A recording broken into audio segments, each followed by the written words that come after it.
Note करा है कि स्कूल के टाइम पे जब आपके टीचर आपको क्लास के बीच में खड़ा करके कोई सवाल पूछा करते थे तो उस समय पर कैसे आपका ये दिमाग पूरी तरीके से ब्लैंक हो जाता था। हाइड्रोजन का मॉलिक्यूलर वेट कितना होता है? 7 या 14?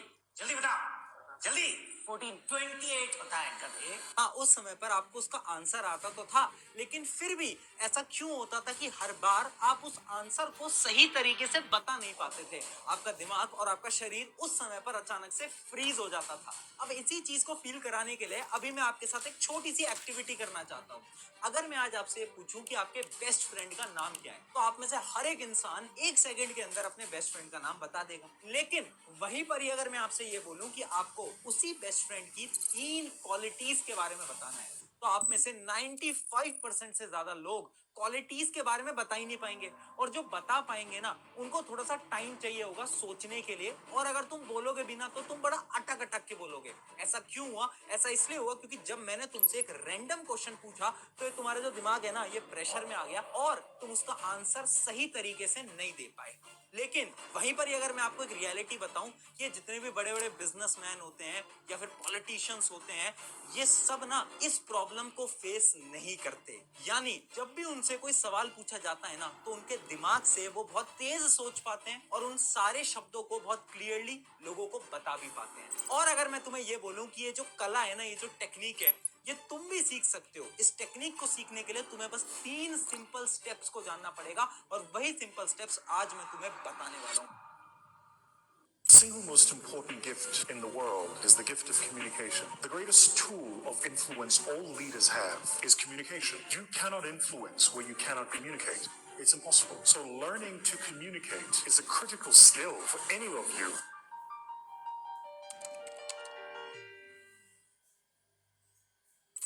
हाय एवरीवन, मेरा नाम है प्रशांत। आज के समय पर सबसे इंपॉर्टेंट ये नहीं है कि आपको कितनी नॉलेज है, जबकि सबसे इंपॉर्टेंट ये है कि क्या आपको उस नॉलेज को सामने वाले को समझाना आता है या नहीं आता। यानी आपके स्पीकिंग स्किल्स कैसे है ना, वो बहुत इंपॉर्टेंट है। अगर आपको फ्यूचर के अंदर जाकर कोई भी जॉब लेनी है, या फिर आपको बिजनेस करना है, आपको पॉलिटिशियन बनना है, आपको कुछ भी करना है ना, आपको सही तरीके से अपने शब्दों को लोगों को बताना आना चाहिए। और इसी चीज को सीखने के लिए ना, आज मेरे पास 3 सिंपल स्टेप्स हैं। अभी ना मैं आपको एक वीडियो दिखाता हूँ। आज से कुछ साल पहले की ये मेरी वीडियो है, जब मैंने YouTube के करियर को स्टार्ट किया था। क्या बताऊं वो स्टूडेंट्स को, क्या बताऊं कि कैसे लाए थे मैंने मार्क्स, आखिर कैसे लाया था मैं। और अब मैं आपको एक नई वीडियो दिखाता हूँ, जो कि मेरी एक लेटेस्ट वीडियो है। स्कूल से निकलना है, स्कूल से निकलना है।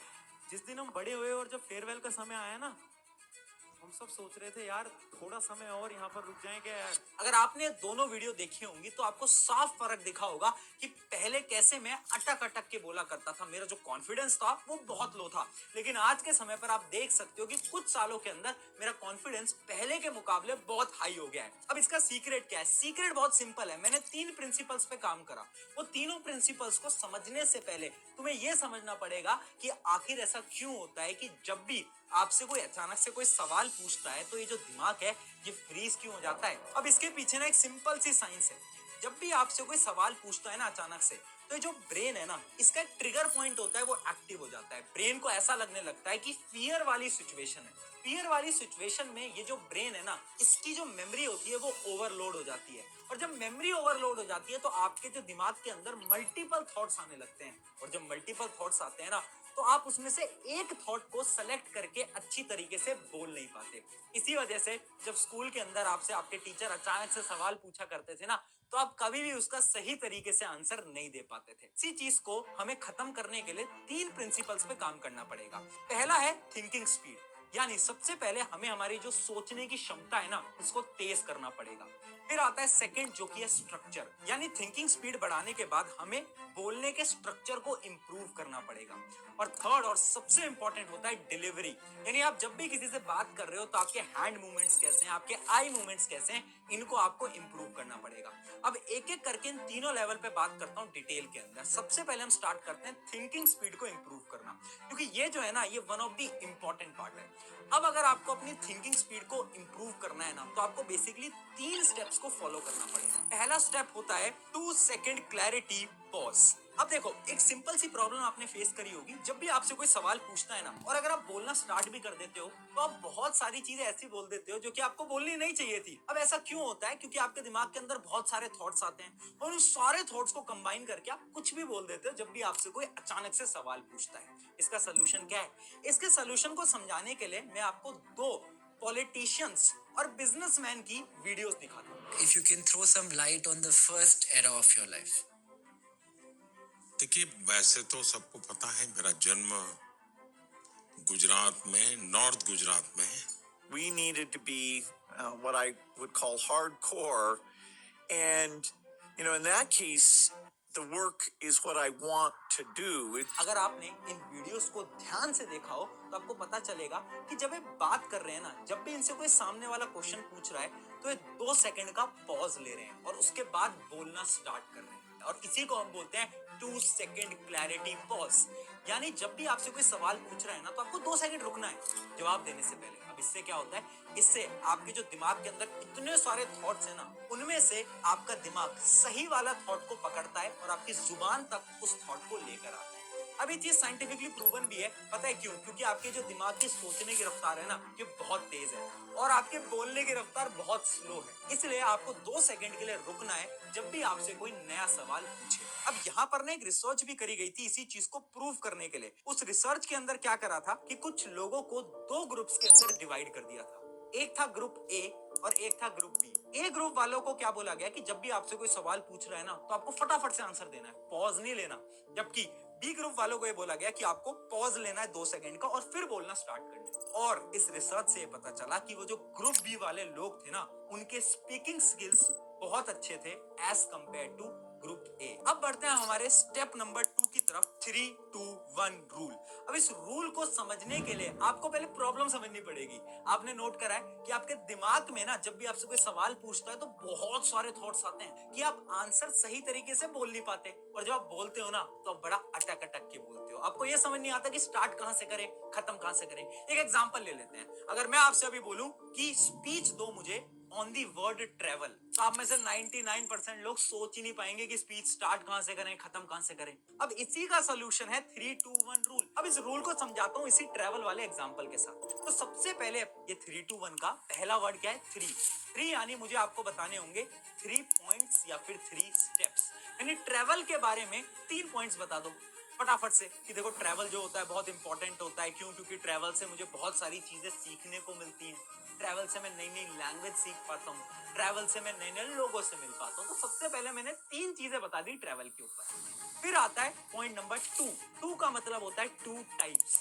यानी अब आपको 2 प्रकार के ट्रैवल के बारे में बताना पड़ेगा कि ट्रैवल जो होते हैं ना, वो 2 प्रकार के होते हैं। मैं फ्लाइट से भी ट्रैवल कर सकता हूँ, मैं बस से भी ट्रैवल कर सकता हूँ। और लास्ट आता है 1 यानी जब भी आप अपनी स्टेटमेंट को क्लोज कर रहे हो, यानी स्पीच को खत्म कर रहे हो, तो आपको ना कुछ बहुत भारी यानी बहुत इंपॉर्टेंट स्टेटमेंट बोलनी पड़ेगी। जैसे कि मैं आपको ये बोलूंगा कि जो ट्रैवल होता है ना, वो बहुत ज्यादा हेल्पफुल है हर एक इंसान के लिए। क्यों? क्योंकि उससे वो अलग अलग कल्चर के बारे में सीख पाता है। इसलिए हर एक इंसान को ट्रैवल करते रहना चाहिए। राजस्थान बोर्ड के बायोलॉजी 2 महीने से भी कम बचे। अब ये जो स्ट्रैटेजी है ना, तो हार्वर्ड यूनिवर्सिटी ने अपनी रिसर्च में भी प्रूव करा था कि जो लोग इस स्ट्रैटेजी की मदद से स्पीच देते हैं, उनकी स्पीच ज्यादा अच्छी लगती है और लिसनर्स बहुत इंजॉय करते हैं इनकी लैंग्वेज को सुनना। अब बढ़ते हैं हम थर्ड स्टेप की तरफ, प्रेशर इम्यूनिटी ड्रिल। आपने कभी नोट करा है कि जब हमसे प्रेशर में कोई कुछ बोलने के लिए बोलता है ना, तो हमारी जुबान ही नहीं चलती। ऐसा क्यों होता है? क्योंकि ऑब्वियस सी बात है, जब प्रेशर आता है तो इस दिमाग के इमरजेंसी हार्मोन्स एक्टिव हो जाते हैं, जिसकी वजह से आप अच्छी तरीके से बोल नहीं पाते। सोल्यूशन क्या है? सोल्यूशन बहुत सिंपल है, जो कि है प्रैक्टिस। अगर प्रेशर से डील करना है ना, तो प्रैक्टिस करनी पड़ेगी। और यहीं पर ही मैं आपको अगले 7 दिन का एक ऐसा चैलेंज दे रहा हूं ना, जो कि आपकी बहुत मदद करने वाला है। चैलेंज में आपको क्या करना है? अगले 7 दिन तक सिर्फ 1 मिनट हर रोज रैंडम टॉपिक के ऊपर वीडियो रिकॉर्ड करनी है। जैसे टॉपिक उठा लिया आपने, शुगर। अब शुगर के ऊपर 1 मिनट तक बोलते रहो, चाहे हिंदी में बोलो, इंग्लिश में बोलो, आपकी जो भी लैंग्वेज है उसके अंदर आप बोलो, बट आपको बोलना पड़ेगा अगले 7 दिन तक, और रिकॉर्ड करो। अगर आप ये चैलेंज लेने वाले हो तो आज कमेंट में यस जरूर लिखना, ताकि आपको याद रहे कि आपने चैलेंज लिया था और इस चैलेंज को आपको फॉलो करना है। इससे क्या होगा, जो प्रेशर वाली सिचुएशन आप फील करते हो ना अपने स्कूल, कॉलेज, अलग अलग जगहों पर, ये खत्म हो जाएगी। अगर आपने इन 3 स्टेप्स को फॉलो करा ना, तो आपकी जो थिंकिंग स्पीड है ना, ये ऑटोमेटिकली बहुत इंक्रीज हो जाएगी। अब थिंकिंग स्पीड तो इंक्रीज कर ली, अब हम बढ़ते हैं सेकंड पॉइंट की तरफ, स्ट्रक्चर। अब हमें स्ट्रक्चर को मेंटेन करना है, बोलने वाला जो स्ट्रक्चर है। अगर आपने नोट करा हो किसी भी बड़े बिजनेसमैन को, जैसे कि स्टीव जॉब्स की मैं बात कर लूं, या फिर अगर मैं एपीजे अब्दुल कलाम की बात कर लूं ना, तो वो जब बोलते थे ना, वो किसी भी टॉपिक के ऊपर इतने कॉन्फिडेंस से बोलते थे कि सामने वाले को ऐसा लगता था कि इस इंसान को तो सब कुछ आता है इस टॉपिक के बारे में।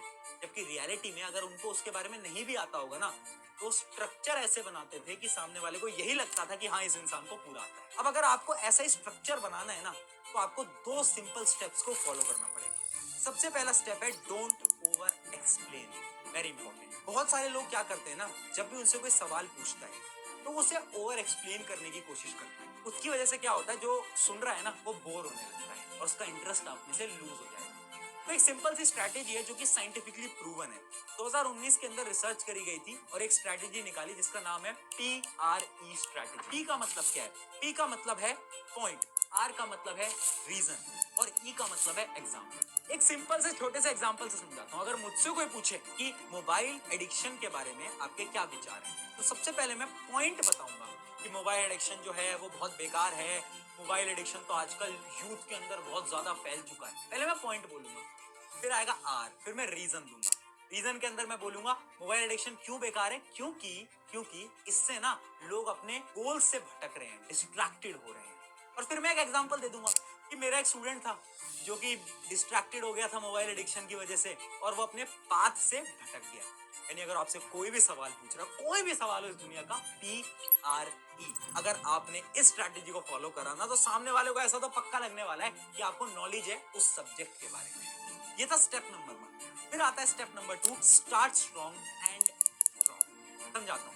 देखो, अगर आपने बड़े बड़े पॉलिटिशियंस की स्पीच देखी हो ना, तो हमेशा वो स्टार्टिंग बड़ी खतरनाक करते हैं। बीच वाली जो उनकी लाइनें होती है वो नॉर्मल होती है, लेकिन एंडिंग भी उनकी बहुत खतरनाक होती है। Don't lose faith and never, ever let anyone tell you it's impossible. एक एग्जांपल मैं आपको देता हूँ। अगर मैं आपसे किसी भी चीज के ऊपर बात कर रहा हूँ, मान लो एक टॉपिक ले लेते हैं हेल्थ। अगर मैं हेल्थ के ऊपर आपसे बात कर रहा हूँ तो मैं कैसे करूंगा? मैं स्टार्ट बड़ी खतरनाक करूंगा कि health is very important in your life. मैं बड़ी भारी स्टेटमेंट शुरू में बोलूंगा, फिर बीच में मैं आपको इंफॉर्मेशन दूंगा और मैं जो एंडिंग करूंगा ना, वो भी बहुत खतरनाक करूंगा। So this is why you should maintain your good health. यानी स्टार्टिंग और एंडिंग बहुत अच्छी होनी चाहिए। तो इन 2 स्टेप्स की मदद से आप इजीली अपने स्ट्रक्चर पे काम कर सकते हैं। और फिर आता है हमारा थर्ड पॉइंट, डिलीवरी। यानी अब बोलोगे कैसे, आप एक्सप्रेशन कैसे रखोगे, आपके हैंड मूवमेंट्स कैसे होंगे, आपका आई कांटेक्ट कैसे होगा। अब देखो, एक रिसर्च ये बताती है कि अगर आप अपनी डिलीवरी स्ट्रॉन्ग कर लेते हो, यानी बोलने की कैपेबिलिटी स्ट्रॉन्ग कर लेते हो ना, तो आपका 50% काम तो वहीं खत्म हो जाता है। अब अगर आपको अपनी डिलीवरी स्ट्रॉन्ग करनी है तो सिंपल 3 स्टेप्स हैं यहाँ पर भी, जो कि आपको फॉलो करने पड़ेंगे। सबसे पहला आता है स्टेप नंबर 1, स्पीड। अब देखो, स्टैनफोर्ड यूनिवर्सिटी ने एक रिसर्च करी और उन्होंने बताया कि 3 प्रकार के लोग होते हैं। कुछ लोग वो होते हैं जो कि बहुत तेज बोलते हैं, कुछ वो होते हैं जो कि एकदम स्लो बोलते हैं, और कुछ वो होते हैं जो कि नॉर्मल स्पीड पे बोलते हैं। और नॉर्मली जो लिसनर्स होते हैं वो उनको सुनना पसंद करते हैं जो कि नॉर्मल स्पीड में बात करते हैं। एक एग्जांपल देता हूँ। इमेजिन करो मैं आऊँ एक वीडियो के अंदर और मैं बोलना स्टार्ट करूँ, हाय एवरीवन, मेरा नाम है प्रशांत और आज मैं आपको ये बताऊंगा। तो जब मैं तेज बोल रहा हूँ ना, तो आपको लगेगा कि अरे यार, इतना तेज क्यों बोल रहा है, कुछ समझ नहीं आ रहा। और वहीं पर ही अगर मैं पॉजेस के साथ बोलूँ, हाय एवरीवन, मेरा नाम है प्रशांत और आज मैं आपको हेल्थ के ऊपर बताने वाला हूँ, तो मैंने ये बोला तो आपको लगा ना कि हाँ यार, इस इंसान को नॉलेज तो होगी। यानी स्पीड बहुत इंपॉर्टेंट। फिर आता है स्टेप नंबर 2, पोस्चर। अब देखो, हार्वर्ड यूनिवर्सिटी ने रिसर्च करी और उन्होंने बताया कि एक पोस्चर होता है जिसका नाम है द पावर पोस्चर। एक ऐसा सीक्रेट पोस्चर जिसकी मदद से सामने वाले को ये बता सकते हो कि आप बहुत कॉन्फिडेंट हो। तो इस पोस्चर आपको कैसे मेंटेन रखना है? बहुत सिंपल है, 3 तरीके हैं। सबसे पहले अपनी स्पाइन को स्ट्रेट रखना, चाहे आप खड़े हुए हो चाहे बैठे हुए हो, फर्क नहीं पड़ता। फिर आता है पॉइंट नंबर 2, हैंड विजिबल। यानी आपके जो हाथ के मूवमेंट है ना, ये विजिबल होने चाहिए, सामने वाले को ये दिखने चाहिए।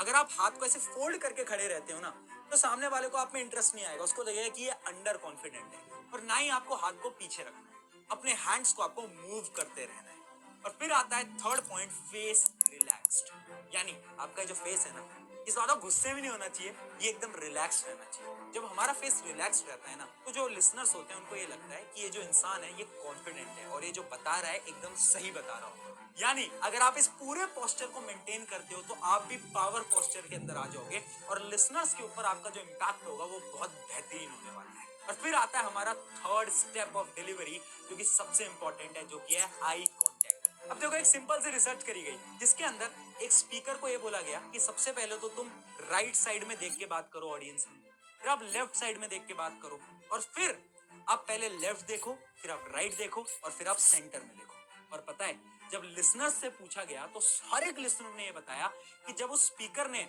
राइट देखा, लेफ्ट देखा और सेंटर में देखा, तब वो ज्यादा कॉन्फिडेंट दिखाई दे रहा था। और इसी को हम बोलते हैं द ट्राइंगल आई मेथड। यानी जब भी आप स्टेज के ऊपर स्पीच दे रहे हो ना, तो याद रखो कि आपको पूरी ऑडियंस से आई कांटेक्ट रखना। उससे क्या होगा, पूरी ऑडियंस को ऐसा लगेगा कि उनका आई कांटेक्ट डायरेक्टली आपसे हो रहा है और उनको आपकी बातों में ज्यादा बिलीव होगा। तो ये कुछ ऐसे मेथड्स थे ना जिनकी मदद से आप भी अपने कम्युनिकेशन स्किल्स को बहुत स्ट्रॉन्ग करते हो, यानी आप भी बहुत लोगों को इन्फ्लुएंस कर पाओगे और आप भी एक बहुत अच्छे स्पीकर बन पाओगे। शुक्रिया एवरीवन, मेरा नाम है प्रशांत। अगर वीडियो अच्छी लगी है तो कमेंट में जरूर बताना और अपने एक दोस्त के साथ इस वीडियो को भी जरूर शेयर करना।